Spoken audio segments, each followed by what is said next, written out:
দ্রুত এই কাজ সম্পূর্ণ করলে আমরা শরীয়তপুরবাসী এবং ব্যবসায়ীরা উপকৃত হব। রাজধানী ঢাকার সঙ্গে সড়ক যোগাযোগে এতদিনের কষ্ট লাঘব হয়েছে শরীয়তপুরবাসীর। জেলা সদর টার্মিনাল থেকে পদ্মা সেতুর ওপর দিয়ে মাত্র 2 ঘন্টায় পৌঁছানো যাচ্ছে রাজধানীতে।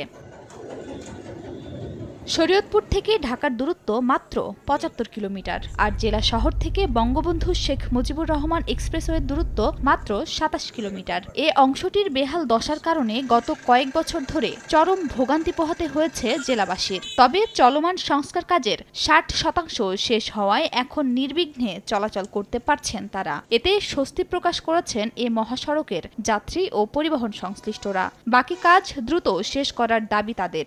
আগে আমাদের রাস্তাঘাট খারাপ ছিল, গাড়ির পাশ পাক্টার খুলে পড়ে যাইতো, এরপর জামে পড়ে আমাদের অনেক ভোগান্তি ছিল, 5-6 ঘন্টা বসে থাকতে হতো। এখন রাস্তা ভালো হয়েছে, এখন আমাদের যাইতে আসতে সময় কম লাগে।